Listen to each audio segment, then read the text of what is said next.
Hey there, John Bush, to talk to you about the coronavirus, the pandemic, the response by the government, by the people, and I'd like to share an alternative perspective, an alternative strategy on how things could go differently, could have gone differently, in my opinion.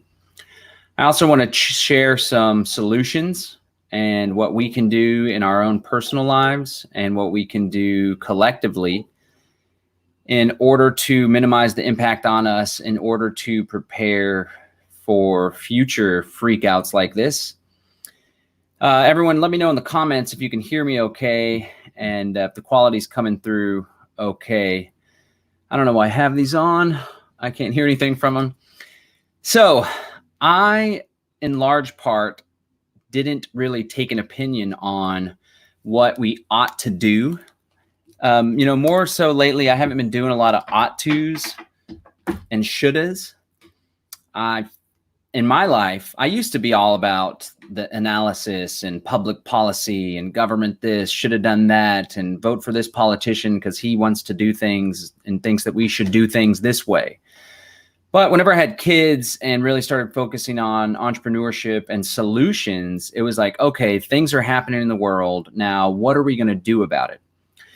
And so when this coronavirus stuff came along, I didn't really come out and say, well, the government and the public and in mass society, we should be handling it like this. We ought to do things this way. I wanted to kind of remain sensitive because people are dying, people are freaking out. There's all this judgment and shame going on right now. And I do recognize that there is a great cause for concern for a great many of people.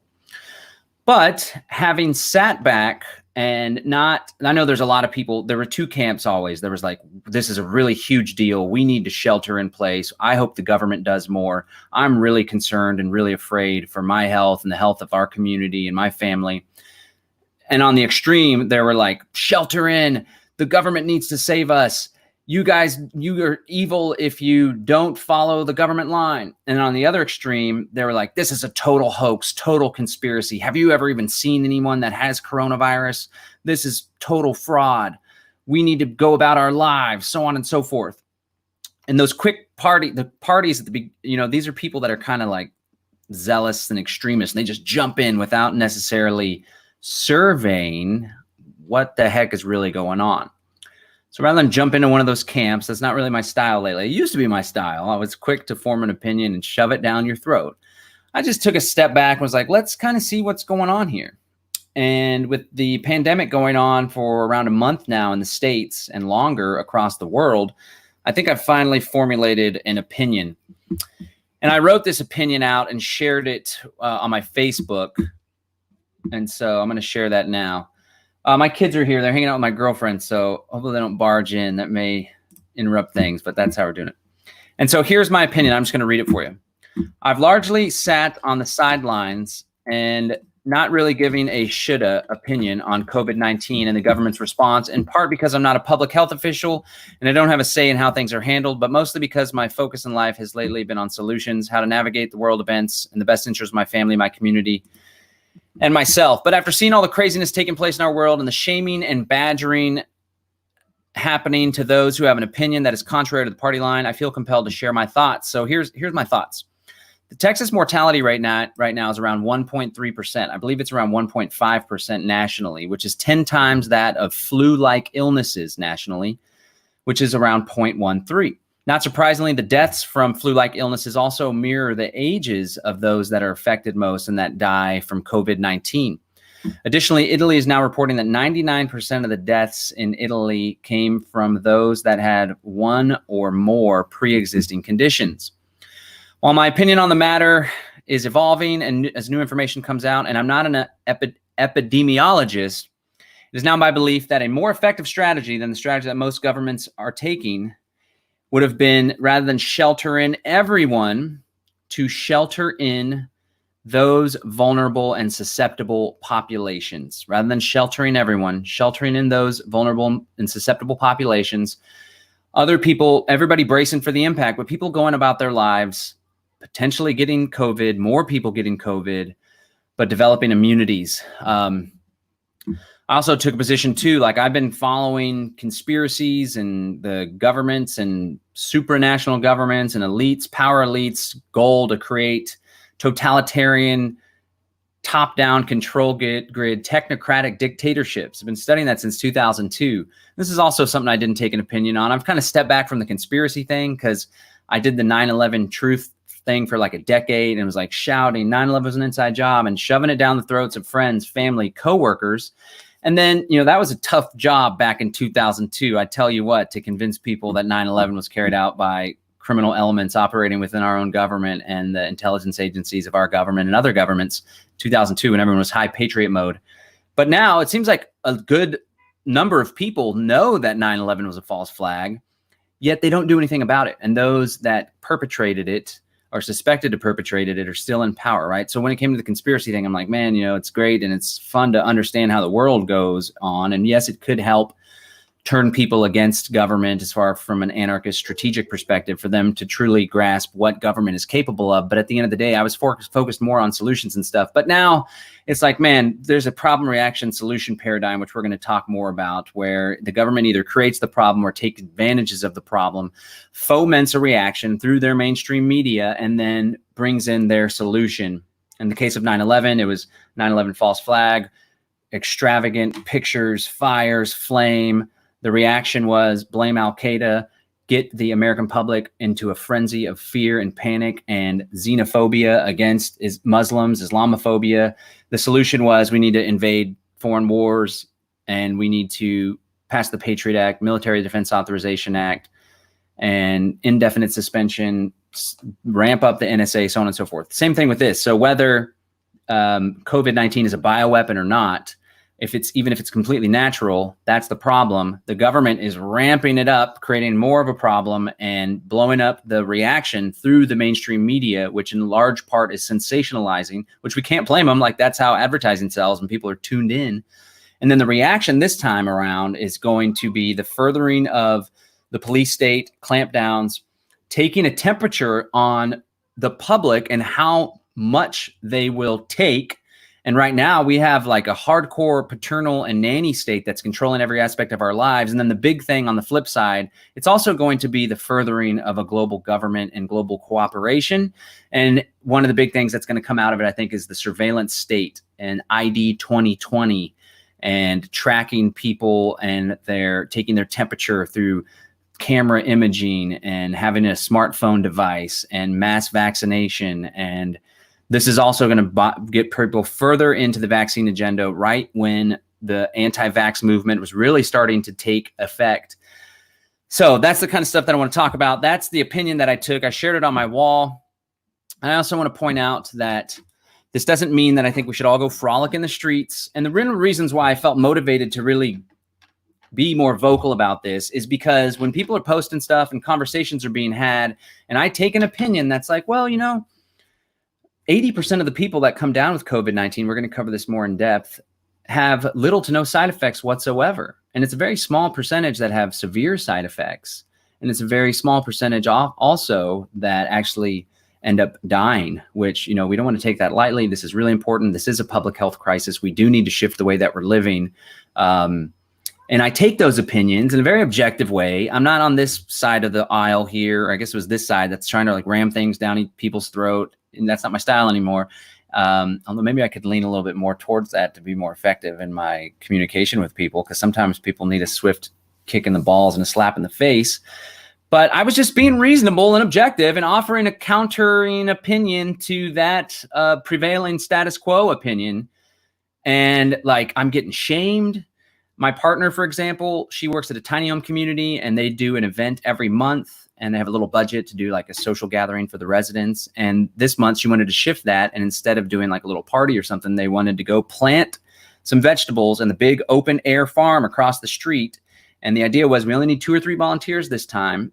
And we will space out the raised bed garden bed. So just one person to bed. So we're honoring the 6 feet apart and distancing. And she got shamed and said she was irresponsible by some of the residents. And it's this type of thing that made me be like, okay, I think I've gotten a little bit perturbed and frustrated and annoyed, so I'm going to speak my mind. So as I said, here's what we know now that there's more data rolling in, right? Here's what is being shared online. Check out this study right here, this research paper. This is coming out of based on information from China. And the headline is, the biggest breakdown yet of novel coronavirus cases suggests that 80% are mild. Some patients never show symptoms. Now, some people might say, well, that's why we need to lock down, because there's people walking around without symptoms. They're asymptomatic and they're further spreading it. And that is a good point. But check this out.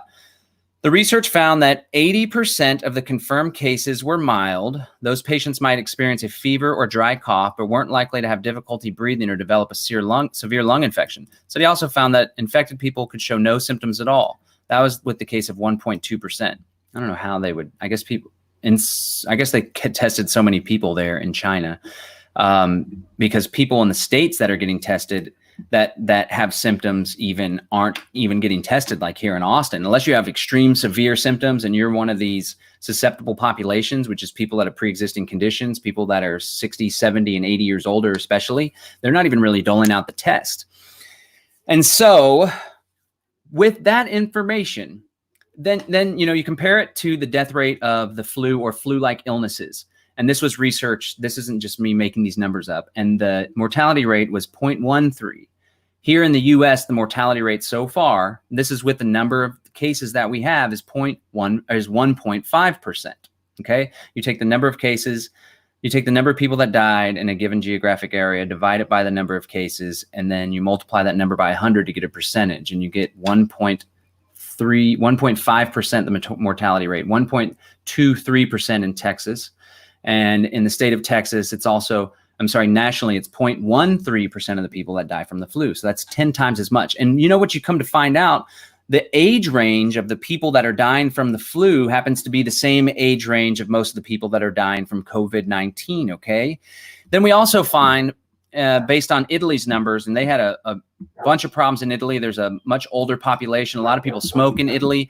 99% of those who died from the virus had other illnesses.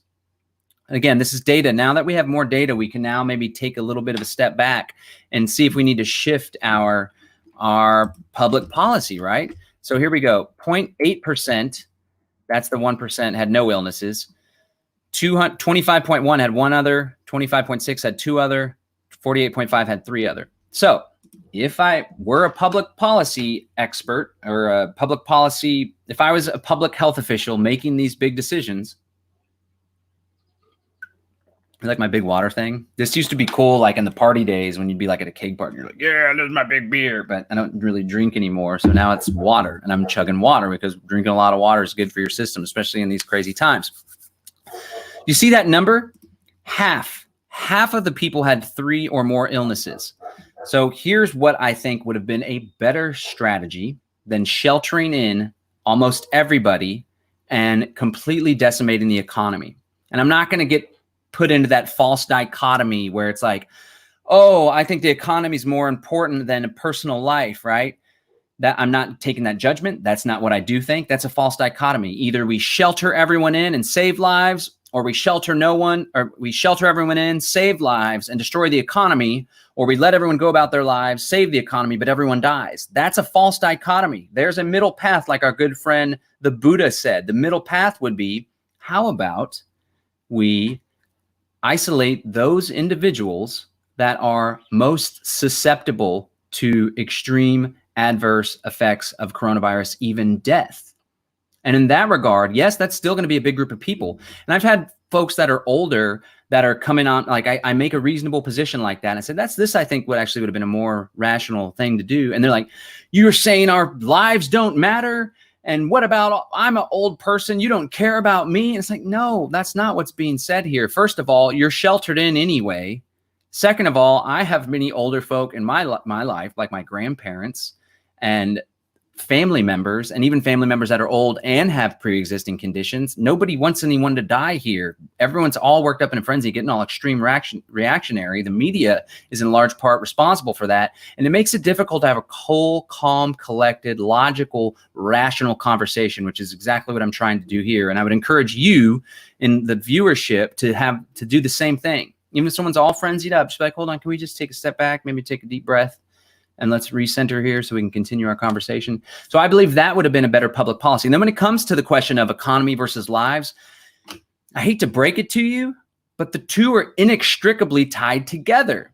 It's through our personal economy and through the meta national and global economy that people are able to live their life by fulfilling their needs for shelter, productivity, work, food. We can't just rely on the government to be bailing people out and doling out $1,200 checks and doling out trillions of dollars to big banks and big corporations, because that has negative effects. And the worst case scenario here is not only do people continue to die from this coronavirus, but because there's been so much BS stimulation and inflation of the money supply in the United States and other countries, that we have a genuine total collapse. Now, I have been of that mindset since 2006. That's when I first got into prepping. When I thought there was going to be a financial collapse, I saw the writing on the wall, and I thought there was going to be a total societal collapse. Now, we did have a big financial crisis. We didn't have the resulting societal collapse. We didn't have the full-blown financial crisis. And to put things in perspective, you know, that's back when I would shove things down people's throat, and I'd like shove things down my dad's throat, right? And it's like this young punk kid, and my dad's like all older and wise. And he's like, you know, John, I could go up in the attic and get you a book called How to Profit from the Financial Collapse that was written in 1978. And that was like, oh, you know, he's got a point. Maybe things aren't so crazy. But I realized with further analysis that this is all the same collapse. The can's being kicked down the road because the Federal Reserve and the federal government does funny money, inflating the economy, kicking the can down the road. But eventually the chickens are going to come home to roost. I think that's the expression. And the mofo is going to collapse in of its own weight. The foundation of the economic house in the United States of America, and the entire global economy for that matter, is very fragile, with cracked foundation, with all sorts of stability problems. And rather than letting the whole thing come down or building another economy, which is what we should do, which I'm going to talk about freedom cells and agorism, building the alternative institutions over here, they're just like propping up 2x4s on the side. But eventually, boom, the whole thing's going to come crashing down. And you want to talk about public health, and you want to talk about death when we have another Great Depression, where people can't feed themselves, where people, because they haven't been able to be productive for months or years on end, are committing suicide. It's not an either or thing. We need to look at things in a totality kind of way, in a holistic approach. And that's what I'm spewing here. So first of all, that's the approach that I wanted to take. And then, then what happens? Okay, so we isolate those that are susceptible. I would like to point out that, yes, these people, the 20% or the 1%, the people that have pre-existing conditions. So it's like, all right, we have a public health crisis. We saw what happened in China. We have a virus that appears to be at least 10 times as deadly than the flu and flu-like illnesses. This is a big deal. We need to make some changes.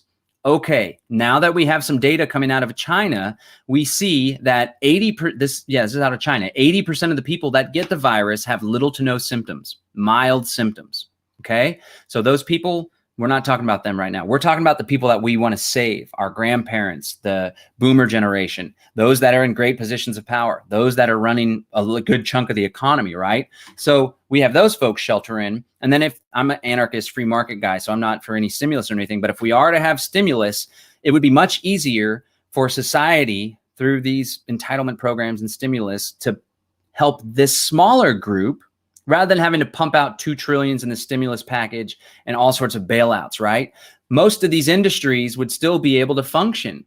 And then you protect this group, and we do teleconferencing with this group. It'd be easier to deliver supplies to this group. There's not a total freak out. And then another big thing, why this whole thing is all off and backwards, and this is the big problem, and I can talk about it. Actually, you know what? We're powerful, beautiful, free human beings, as my good friend Derek Brose says, and I do think that we can make a change. Start by the rumblings, right? And so shout out conscious resistance, right?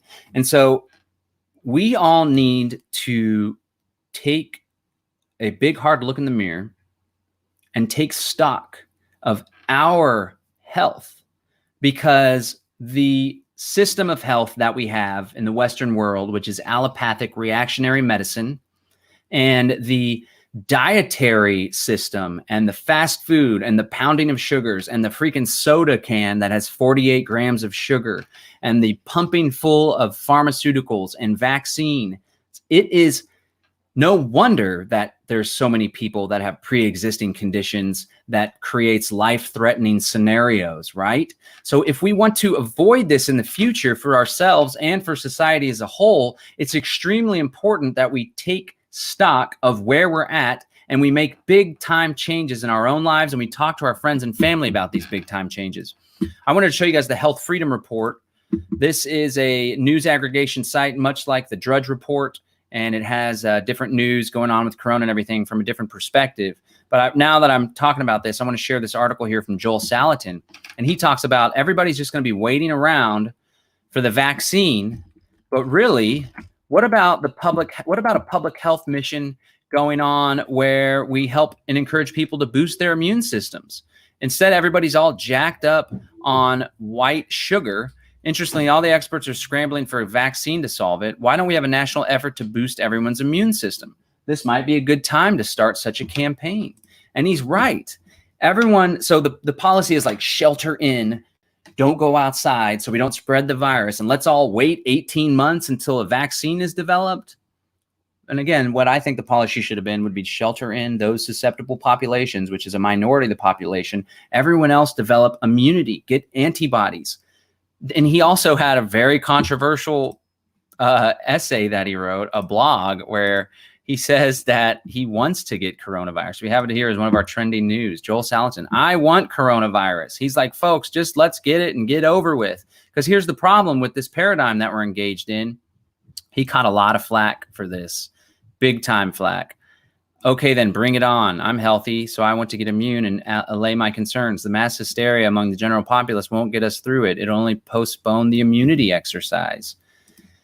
And you know what? He's right. What are we doing? The virus is going to come back. And in fact, the 1918 Spanish flu, which they say Spanish flu because it emanated out of Spain apparently, but there's research that shows it may have emanated out of Kansas. I watched the documentary on YouTube that said that, so must be true. I'm just kidding. It's going to come back. And then what are we going to do? Freak out again? And let's say that we just slowly start coming out of the woodwork in another 2 weeks or a month or something. More people are going to get the virus. And then it's going to work its way around the globe. It's going to mutate. It's going to evolve. Are we just going to keep hiding in our homes en masse? Or are we going to take a reasonable, practical perspective, which again, I'm not in Trump's position. I'm not in the governor of Texas's position. But I can just speak my mind. I don't know if, I don't think voting's the right solution. We all need to do what we can to change our lives and share these things. But the proper solution in this case would have been shelter in the susceptible populations, let everyone else get out there, develop antibodies. And for those that get sick, then take them to the hospital. And, when everyone was just out and about, it's those susceptible populations that are most likely to go to the hospital. Another big problem too, with this reactionary medicine paradigm is like, I've been on a alternative medicine kick, and I think I've taken antibiotics once in like the past decade. It's resulted in this. You can see that tooth is gone there. I had a wisdom tooth a while back, and it would always get infected like twice a year. And I would use a tooth pack remedy with colloidal silver, activated charcoal, bentonite clay, and xylitol. It would break down the infection, pull out the bacteria and all the nasty stuff, and it would work every time. Just pack it on for a few days.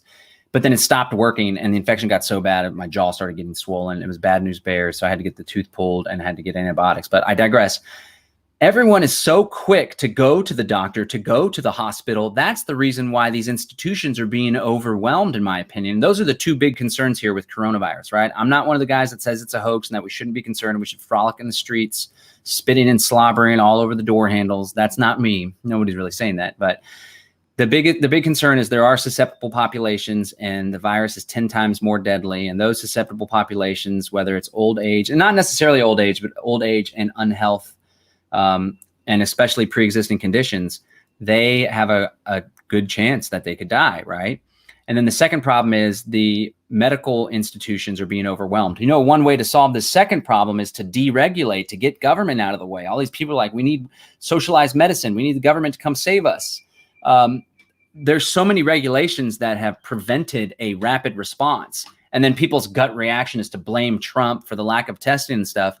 Trump had to go in. And one phenomenon that I find myself like defending Trump more often than I usually do, because I'm not a big Trump guy. I'm not a Trump fan. I don't support authoritarians in any respects. I do appreciate that he represents a divergence from the status quo of the deep state, which we all used to call the shadow government. I don't think he's in bed with them. Some people, even I was listening to David Icke, he had a really good interview on London Real about the coronavirus stuff, which had some really interesting perspectives. He thinks that he's just a puppet for the permanent government, if he calls it. I think he's a divergence. But either way, everyone's like, oh, it's Trump's fault that we don't have all these tests. And it's like, no, Trump had to deregulate the entire health industry in many ways in order to allow for the testing to be created. And then the FDA shutting down a personal home test, and doctors, medical hospitals aren't able to treat certain patients in a certain area of the hospital. That's a federal response. A doctor that's licensed in Kansas can't go practice in Missouri. Like, that's the big problem. You want to make it so hospitals in the future will be more able to handle the influx of patients should there be another pandemic. You need to deregulate, let the market innovate, and handle those consumer needs. A lot of people may not appreciate that, but whatever we're doing right now, which is this like fascist, corporatist, public-private system, is not working. Oh, okay. So that's what I think as far as a public health policy would be a better idea to do. Now let's talk about another response, the financial thing. So you have this stimulus package hasn't gone through the House, and good old Thomas Massie, which my good friend, this really wealthy guy that's young and did a lot of great work. He started this super PAC, and he actually helped Thomas Massie to get elected. Thomas Massie, they call him Mr. No, like Dr. No, Ron Paul, because he shoots down stuff. He's actually like a genuinely consistent congressman. And he's maybe the one no vote on this stimulus package, and everyone's going to hate him. The Republican Party is going to hate him. But what they're essentially doing is creating a $2 trillion stimulus, and a bunch of the money is going to big corporations and big industries, even yachts and what do you call them? Cruises, and these big industries that aren't supporting the little guy. And I don't have any problem with wealthy people or anything, but if there is to be a stimulus, perhaps it should help the little guy more than helping the big guy. And it's not just the stimulus, right? Everyone's focused on the stimulus because the public in large part doesn't really understand how the quantitative easing and the discount window works with the Federal Reserve. But the Federal Reserve's already pumped out well more trillions than this $2 trillion package. And the money isn't going directly to the consumer to help the little guy for taking the responsibility to shelter in and taking that hit on his pocketbook, right? The money's going in large part to big corporations. So here we have 560 billion would be going to the individuals in the form of this stimulus, and who knows when it's going to come through. Then there's large corporations getting 500 billion, small businesses getting 377 billion, and that's just not stimulus. I'm not a fan of stimulus. That's not how free markets work. And then you have, this is like loans. These are loans that the businesses are getting. They're going to have to pay back relief from existing loans. That's going to hurt the banks. That's why the banks are getting bailed out. Here's all this money going for COVID-19 response, presumably creating supplies and stuff. There's money that's going to go help schools get back in order, help daycares get back in order. Here's going to further entitlement programs, help beef up people that are out of work. So this is a pretty cool little chart, but as you can see, it's not all stimulus for the people, but that's not even something that I advocate. Honestly, this whole thing is a giant boondoggle, and there's like pork getting included in the whole thing. And this, you can't just add $2 trillion to the economy. What this represents isn't 2 trillion new money or 2 trillion new shifting of money from here to there, or like we're bringing the troops back and we're cutting down our defense spending so we can help people here. No, what this represents is debt. And I correct myself, all money in the U.S. is debt. Every dollar you have is a Federal Reserve note that represents debt, credit that was given to the United States Treasury Department from the Federal Reserve Bank. This is 2 trillion right here. This is 6.2 trillion that the Federal Reserve has already pumped into the economy, loaning money to banks. And then, I don't know, and maybe there's some Austrian economists that can clear this up for me. The way that banking works in this country is through a system called fractional reserve banking. So if a bank has $10,000 on loan. People deposit $10,000 in their savings accounts. The bank can then go out and loan $100,000. So I'm not sure if this is how it works, but once that money trickles down, the trillions of dollars trickles down to the actual banks, they put that money in their deposits. They can then go out and loan like 10 times that amount. This creates inflation.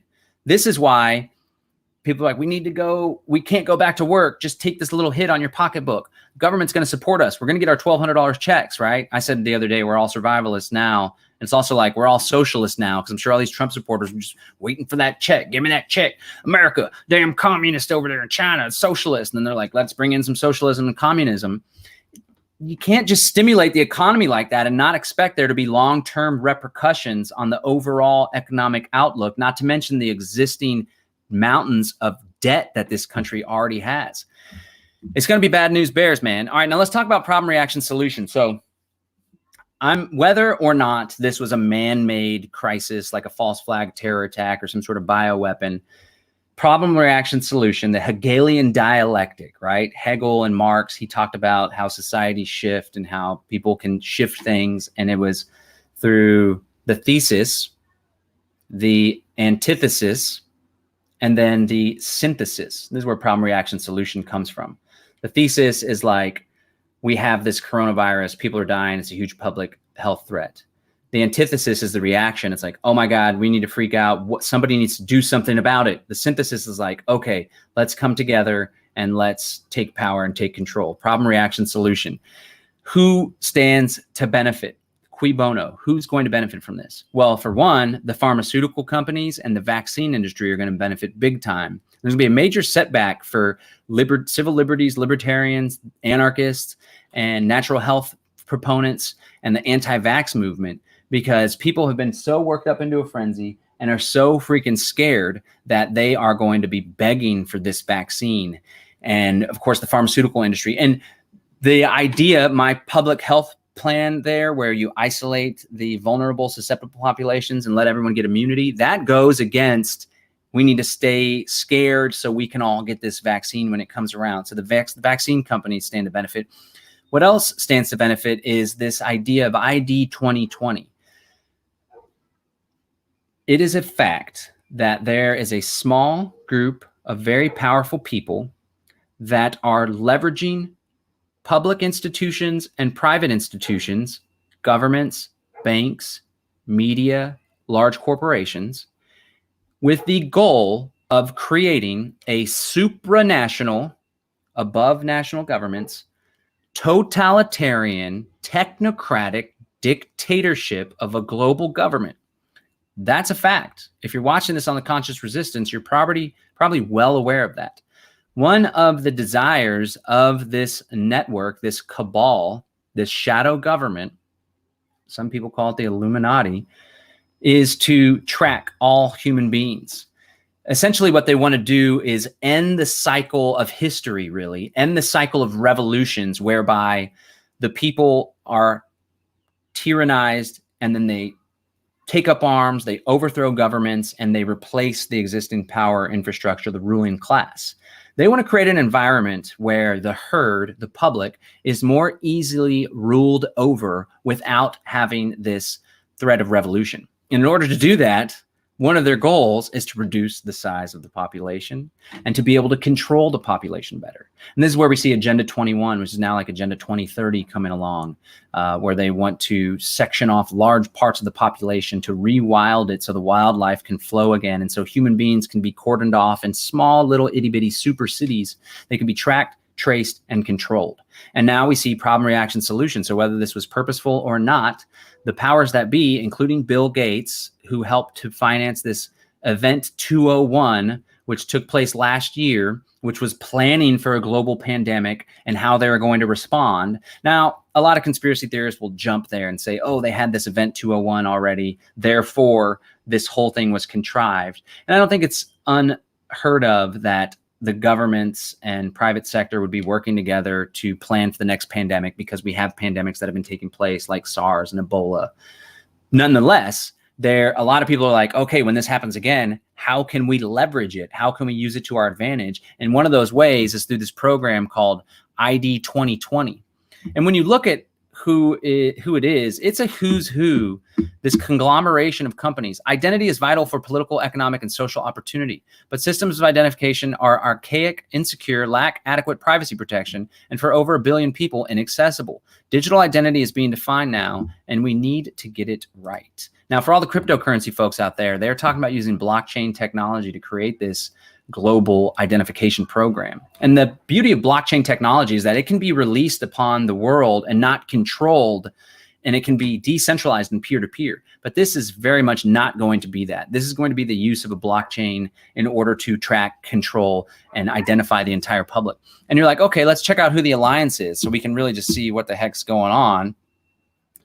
And the alliance, you know, just anytime you see the Rockefeller Foundation, for those of you who don't know, since 1913, what happened in 1913? Oh, I don't know. The Federal Reserve Bank, the Federal Reserve Act, the income tax, also the passing of the 17th Amendment, which took away the state governments from electing the senators and further centralized power in the federal government. The Rockefeller Foundation is bad news. David Rockefeller is also the guy that financed the United Nations building. And to go back to that plan that I talked about to create a global government, the Rockefellers have in large part been leading the charge, financing institutions. The Rockefellers were also responsible for the centralization of agriculture through a program through the Rockefeller Foundation that they thought would be like, oh my God, we're going to feed all these people. But really they created monocrops and bastardized the soil, destroying nutrients through the chemicals and creating these monocrops, the exact opposite of permaculture, which is more resilient, which is a better way to feed more people, a top-down hierarchical structure. Interestingly enough, when it comes to public health, the Rockefeller Foundation is also responsible for the inverse relationship between Western allopathic reactionary medicine and Eastern natural medicine, which was more of a foundational, holistic, preventative approach. It was the Rockefeller Foundation that financed health schools and medical colleges that really played up this Western allopathic approach. It used to be in hospitals, there were two different wings. There was the Western surgery reactive wing, and then there was the Eastern preventative diet nutrition wing. And because of the Rockefellers' millions and billions of dollars that got put into this to shift society, that's what they do through these tax-exempt foundations. They slowly started minimizing this one. Maybe I switched whichever wing it was. They moved the wing from the left to the right, and they grew the allopathic Western medicine. So that's the freaking Rockefeller Foundation. And, you know, I'm not as big of a researcher these days to tell you what this Gavi Vaccine Alliance. What could vaccinators and vaccine corporations want possibly with the ID 2020 program to have an ID identification for every single person in the world? I don't know. Maybe it would tell you if you've taken your vaccine or not. Maybe like they're trying to do with the Real ID program. They already rolled this out in China, right? And everyone's like, China's the big energy. China, the enemy. China's the proving ground. Maybe they want to create a program like they're doing with the Real ID Act. If you don't have your Real ID, let me show you mine. I succumbed. I used to not have driver's license. Let me see if I can cover up everything. I used to not do the driver's license. See that little star there? Can you see that? That star means that this is Real ID compliant. I used to not have a driver's license. I used to have much more of a risk. I have more of a risk aversion now than I used to now that I have kids. And there was like a 2 or 3 year period where I didn't drive around with a driver's license, no registration, no inspection, would get pulled over, just go fight it in court and stuff. I can't do that now. But when I went to go renew my driver's license, it was Real ID compliant. So what they say is if you don't have a Real ID compliant driver's license, you can't enter federal buildings like a courthouse. Who would want to go there anyway? Or, I mean, what would happen if you have a subpoena and then you don't have your Real ID? That's a little conflict. You can't fly either is what they're trying to say. Now, of course, Trump had to delay this because of all the stuff going on. But what if the idea was if you don't have your vaccines up to date, then you can't leave the country or you can't board on a plane? And that before that would be like, oh, that's far-fetched. But now we see the general public. Another reason why I wanted to do this video and speak more vocal is because now we see people that are begging for their tyranny and begging for their chains. And just like Senator Amidala said, so this is how liberty dies to the sound of thunderous applause. This is a big deal. And now that the problem and the reaction is in place, the solution is going to be more easily accepted, if not begged for. So what these crazy conspiracy theorists have been talking about for decades now, we all see come into fruition before our very eyes. Now, who else is involved? Mr. Bill Gates of Microsoft. Microsoft, I mean, I don't know, call me a freaking hypocrite here, but I like my Windows 10 computer, so I don't know how to have a massive computing system. I guess I could do Linux, but I never really jived with that because it was difficult and I would get all hung up. Bill Gates, of course, is a billionaire philanthropist that's really pushing vaccines, that has a lot of ties to eugenicist movements, and that was a chief architect of the Event 201, chief architect of ID 2020 and this effort. So we have a conglomeration of corporations, public institutions, billionaire foundations that are all coming together saying we need to identify every single person on the globe. That movement is going to have massive strides because of coronavirus. All right, I think it's time to get into solutions because, the lockdown thing too. The government, we're going to get into solutions in one sec. First, let's throw this out there. Those in power, the ruling class. Remember earlier how I said that the ruling class, these conspirators, want to create an environment whereby the masses are no longer able to revolt and rise up, and they can have a little bit of stability in their rule, because that's how I define history. Like, history is a series of revolutions, not just successions and bloodlines, but also revolutions that shift things. And Trump, like him or not, he is a point in history where the Clinton, Obama, Bush, deep state, Bilderberg, Council on Foreign Relations faction, right? This Anglo-American establishment faction was kind of like, whoa, we hit a little fork in the road. And maybe some speculation, maybe this all came out at a period where Trump had what seemed to be a booming economy. But remember, even if the stock market's doing well, because we have mountains of debt, because we're kicking the can down the road, because we're not dealing with the foundational problems, the cracks in the foundation of the U.S. economy, it's not really a good, safe economy, right? But what we see taking place, Trump is a deviation from that. The ruling class wants to see, like, how far can we take it before the public will revolt? How many freedoms can we take away before we need to pull back a little bit? And this lockdown phenomenon, they must be extremely elated that they have been able to completely control the day-to-day activities of entire populations. That is a good sign for the powers that be, and a bad sign for you free-loving anarchists, voluntarists, libertarians, anybody that loves the liberty and freedom of movement. And so we see before our very eyes what at one point is speculation, martial laws coming, lockdowns, vaccinating the entire public, identifying slave surveillance grids, what Alex Jones called the prison planet, love him or hate him. He was way ahead of the curve. We see this coming forward before our very eyes. So now what are we going to do about it? I can't continue ranting on without giving you guys some solutions, some optimism, some hope, and what we can do forward. And now I've always been the eternal optimist. And I learned from Murray Rothbard in this essay, Left, Right, and the Prospects for Liberty. He's like, well, after we talked about all this control and socialism and this powerful governments, wouldn't one be pessimistic and have a bleak outlook on the future prospects for liberty? Well, when you take into account how things were for such a large period of history, especially in the Dark Ages, where people were hung and quartered, where we had the divine right of kings. We still have that in the form of statism, indoctrination through the public schools, and you have presidents on the wall. You make pledge to the allegiance, right? Pledge allegiance to the flag. Not my kids. But for the largest part of history, there was no expectation of freedom. The cat's been out of the bag now. And the American experiment, love it or hate it, has given people a very large amount of freedom. Just taking a perspective of the communication that I'm having with you right now and the message that I'm sharing. This doesn't happen in North Korea, China. This didn't happen in large part, unless you were a rebel like Thomas Paine and you were pamphleting. We have the internet here, and there's a mass sharing of ideas. We have decentralized cryptocurrency, even though it's being leveraged by ID 2020, the blockchain technology. But we have the ability to exchange amongst ourselves on a global level. And if you use XMR or Monero, the government can't do a damn thing about it. We have people in mass that are slowly but surely opting out of existing institutions. We have the proliferation of eco-villages and micro-communities all across the globe that are starting to network, right? So even though it may seem like, as I just explained, this group of people that wants to control the whole world population, reducing it substantially, ending the cycle of revolutions, that's all taking place, but that's always been taking place. And we live in a world where, at least in the West and in the United States of America, we enjoy, and I'm not going to I'm not going to like, oh, thank you, master, for the freedom that I have, because I see, as I said before, history is a series of revolutions, and the history can be defined as like the growth of tyranny or the growth of freedom, right? And we're at a phase in history where freedom is on the rise.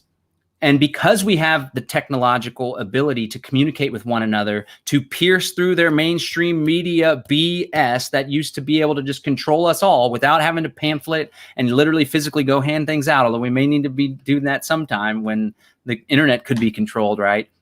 We'll just create our own mesh network.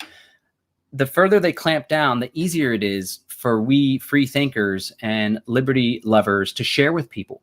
Remember back in the day when we're like, your computer's watching you and you better cover up that camera on your phone. Your phone's listening to you. And it was like, man, you're kooky, dude. That was in 1984. I read that in high school. That's not for real. And then we had like Edward Snowden and all the leaks through WikiLeaks. And it's like, you see, in many ways, the government is the best player on our team because they, while they're clamping down and trying to control people, they are showing the masses that the emperor wears no clothes.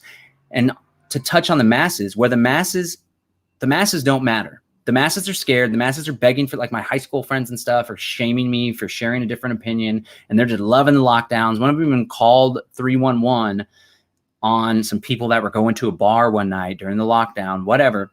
The masses don't change the course of history. It's the people on the fringes that change the course of history. Unfortunately, it's the Illuminati elitists that are changing the course of history. They have tons of power, but it's also we free thinkers on the outskirts. We don't need a whole lot of resources like Jesus, Gandhi, or the Buddha changed a whole lot of stuff. MLK did as well. We just need to have that passion, that spirit, that drive, that motivation, that belief in ourselves, in the cause, in the message, and the belief in our fellow human beings that we can get through this. So let me tell you how we're going to get through this. 1, natural health. It's absolutely imperative that each and every one of us double down on our efforts to live the most healthy and clean lifestyle we possibly can.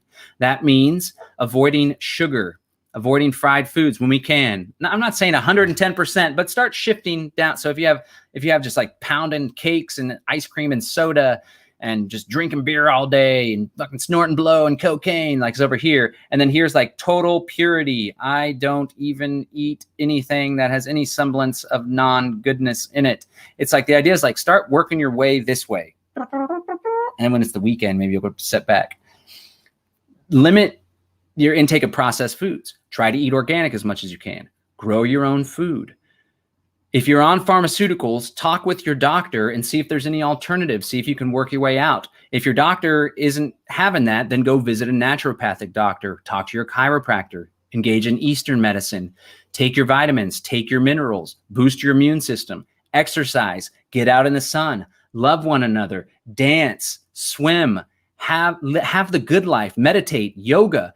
Everyone needs to do that. And not only do we need to do it in our personal lives, but we need to tell everyone around us. And there's a beautiful thing. There's a different way to educate, right? David Friedman wrote this in The Machinery of Freedom. You can educate people verbally, you can write a book, or you can show them. And one of the best ways to persuade people to lead the natural, good, healthy life is to lead it yourself. And then you radiate so much just positivity and goodness, and your skin clears up, and you're starting to get physically fit, and your waist is slimming down, and you have so much energy, and you're like throwing your kids around. Everyone's like, oh my God, how's he do it? He's running around on the playground with his kids. I'm sitting here sipping my soda, scrolling on my Facebook, but he looks like he's a happy motherfucker. That's how you do it, folks. Spread the love, spread the word. The coronavirus and the reaction to it represents an opportunity for us to shift the way we do business, we do life, we do society, we do our own personal health. It's illustrated the vulnerability of the integrated interdependent systems.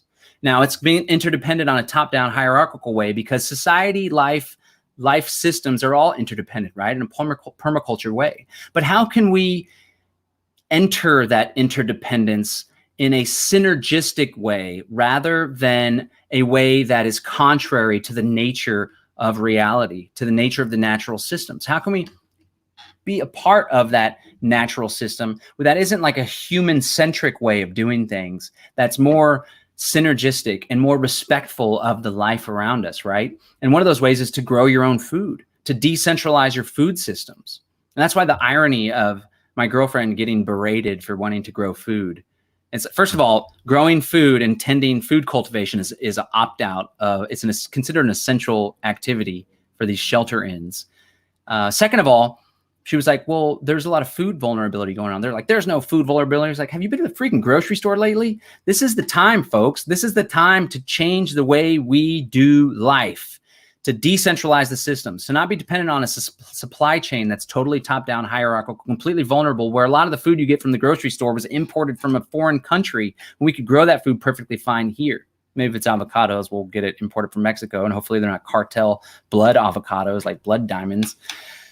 The other thing is how we do the economy, right? Let's trade amongst ourselves. Let's empower those local businesses. We're seeing a massive shift here whereby the smaller businesses are being forced to shelter in, to close their doors, but the larger corporations are getting trillions of dollars of bailouts, relief from the banks. So we're going to see a shift if we have the power to change this, but we're seeing a shift where the mom and pop shops are shuttering, and before you know it, they're going to be replaced with the big corporations and the big companies that are more resilient because they have shareholder money to use, because they have reserves, because they have their savings, and because they're getting bailed out by the banks and bailed out by the Federal Reserve. And that's a problem. So I've talked about health. I've talked about food systems, economies. Let's create local currencies. I don't like the hour-based currencies because somebody that's been a doctor for 20 years, for example, his hour is worth more valuable than a doctor that just started practicing, for example. But do whatever you want. Maybe you guys are more egalitarian. I don't know. Alternative economies, decentralized economies, trade amongst your neighbors, trade amongst your family and friends. Now let's talk about something that I think is really important. Also prepare. We've seen this happen. We're all preppers now. All the preppers on the reality shows that the shows try to make look kooky and weird, man, they are sure sitting a lot easier than the guys that are trying to wait in line at the grocery store 6 feet apart with no toilet paper in stock, right? I kind of rested on my laurels from 2006 when I was way more into prepping and had all the water stored up and the food stored up and had the canning food and stuff. But I sure as hell was ahead of the curve before Trump declared a national emergency, before Governor Abbott in Texas declared a national emergency, before the city of Austin declared a national emergency. After each of those three events, there's a huge influx of people like, maybe I should start taking this seriously. We were taking this seriously at the beginning of March, at the end of February, and got ahead of the curve. So prepare, right? And then the biggest thing we can do is shift the way we organize society. And this is something that we can do amongst ourselves without having to wait on the rest of the public to catch up. This is something that we can do even though the existing top-down hierarchical statist institution exists. This is something we can do even though there's those totalitarian, diabolical manipulators that want to use world events in order to create more power and end the cycle of revolutions. This is something that we can do now. And you know what? This is something that we are doing now. And now I want to talk about freedom cells, an alternative way to organize society that's decentralized peer-to-peer.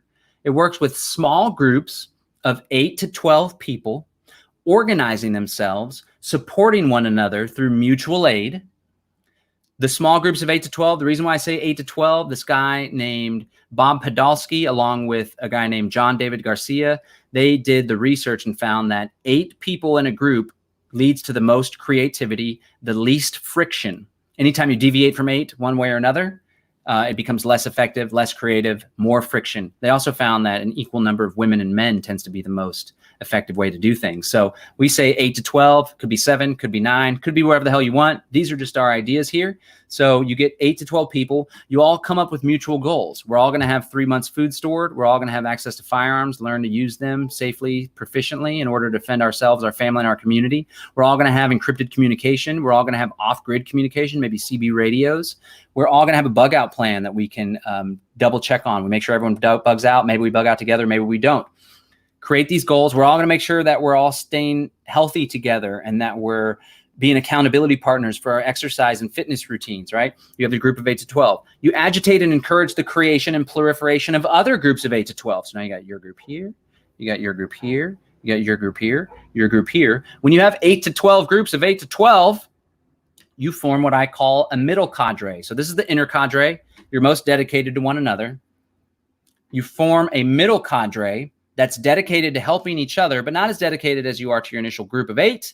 Once you have that group of 100 or so, you start putting it out. We're doing these shows. We're doing YouTube, all sorts of stuff. Everybody, try this out. Try this out. Now you have 10 groups of 100. You have 1,000 people. Now let me show you how this works when you have your group of 100. Everybody, let's all chip in $20 this month, and we're going to buy bulk storable food and distribute it amongst our network. Here's another way how it works. My family ended up getting my family didn't get this, but let's say one family ends up getting coronavirus and they have to shelter in and their business goes under, or they lose their job. You reach out to your group of 8, you reach out to your group of 100. Hey guys, we're really struggling. We could use some help with groceries. First of all, we can't go to the grocery store. Can you guys do a supply run for us? But also financially, we're crippled right now. If you guys could give us a hand up during this situation, we'll be sure when we get back on our feet to support the network, to support everyone that helped us out. This is how this works. Eventually, this infrastructure could completely replace the existing top-down hierarchical infrastructure. This is beneficial if it's in a geographic area, if everybody's in close proximity, although that's not necessary. And I'm going to show you guys, this is an idea that I came up with some, I don't know, 5-6 years ago. And then I had kids and I kind of pulled back, and I was living in poverty for a good chunk of my life. And my kids, when they were young, and I was like, I'm never going to live in poverty again. So I leaned heavy into entrepreneurship. Thankfully, entrepreneurship and all that dedication is starting to pay off. The persistence is starting to pay off. And I'm feeling a lot more passionate and motivated to share my gifts with the world and spread these ideas. But in that meantime, motherfucker Derek Bros took this idea, ran with it, and got it out to the freaking world, created websites, did speeches, podcasts, wrote books about this concept. And man, what was just an idea that I had, sharing on some podcasts and giving a couple of speeches about, Derek and his network of people and his influence turned it into a global network. So I want to invite you to go to freedomcells.org. Remember, the whole first part of this story, and especially when I got into those totalitarian nuts that are trying to control populations and kill people, that's really dark and bleak and scary stuff. But I want to end on a positive note, because here we are right now in the real world where we have agorists, anarchists that are creating alternative means of organizing society that are based on freedom and decentralization. And gosh darn it, it's working. It's happening. It's not just an abstract concept. It's the real deal. So I would invite you in your community to start organizing and agitating for the creation of other freedom cells. And how do you do that? You go to freedomcells.org. Check out this map. Let me show you guys. Again, this is why I feel positive and optimistic for the prospects of liberty. We have people all across the country that are forming freedom cells groups. This isn't even every place on the map, because of course that's where Derek's from. He's from Houston. There's freedom cells there. We have our own little freedom cell, and I'm going to start organizing freedom cells now that I'm all passionate and excited. Now we have a super important reason. I think this actually switches on the map because we have freedom cells in Australia. We have freedom cells all over the planet. And it's up to you to join these freedom cells with us. So look, we have a Maine freedom cell here, Tulsa, UK, Phoenix. There's COVID-19 organizing groups, Dallas, Denton, Fort Worth, North New Jersey, New York, Houston. There's an Australia one. Look at that. People are like, well, why isn't there an Austin one? I'm going to add the Austin one and start agitating and encouraging the creation of this. El Paso. So look, this is just an idea of how things can be done. It doesn't have to be this freedom cell thing that's like got this agorist, anarchist, like little tinge to it. It can be tinge, maybe that's not the right word. It can be whatever the heck. If you're like left-leaning, if you're more progressive, if you're permaculturist, there's all sorts of eco-village networks that are already in place. The point is, it is time for us to abandon the existing way of living our life, managing our health, organizing society, organizing our economies. It's time to abandon that. And like Rahm Emanuel said, never let a good crisis go to waste. Everyone can choose how they perceive and what they focus on during this crazy time. You can go inward, you can get scared, you can freak out, you can get disillusioned about the prospects for liberty and human flourishing and just sit at home and watch Netflix. Or you could seize the opportunity to go out. Maybe you can't go out right now if you want to get arrested. To go out digitally. You could talk to your neighbors when you're out and about on a walk. And when this is all over with, people are going to be left like after they just got punched and they're about to be knocked out and fallen. They're going to be in a haze. They're going to be like, oh my God, I can't believe that happened. And you could bet your ass the ID 2020 Alliance is going to be coming in and offering up solutions. You can bet your ass local and state governments are going to be empowering their police state and their surveillance state. So I hope I can count on you to seize the opportunity when everyone is just dumbfounded and looking for a new way forward, to share the ideas that I've shared with you, to share your own ideas, to share the concept of freedom cells, where we create decentralized groups of 8 to 12 people. We encourage the creation of other groups of 8 to 12 people. Before you know it, we have 10 groups of 10. We have 100 groups. We've already created over in other parts of town. They have their own 100. Now we network. We have 10 groups of 100. Now we have 1,000 group. We're all communicating through this decentralized peer-to-peer messaging app. We linked it up with cryptocurrency or some other form of currency. So we're fundraising for one another. We don't even need medical health insurance anymore because we do it for ourselves. We help one another. The time is now. There's never been a better time in history. So I want to encourage you not just to watch this video, to share this video, but more importantly, I want you to take action, because the future depends on us. The future generations depend on us. And I believe in the power of freedom. I believe in you. I believe in me. I believe in us together, right? So let's do it. John Bush, peace and freedom. This has been my perspective on the coronavirus, ins and outs, ups and downs, problems and solutions. The time is now, folks. We can do this. Let's get out there and change the world. It's not the masses that are going to change the world. It's the remnant, those on the outside, those fringe thinkers that are going to pick up the pieces of society when it collapses and build something beautiful, rising like a phoenix out of the ashes of the old civilization and doing something new. Peace.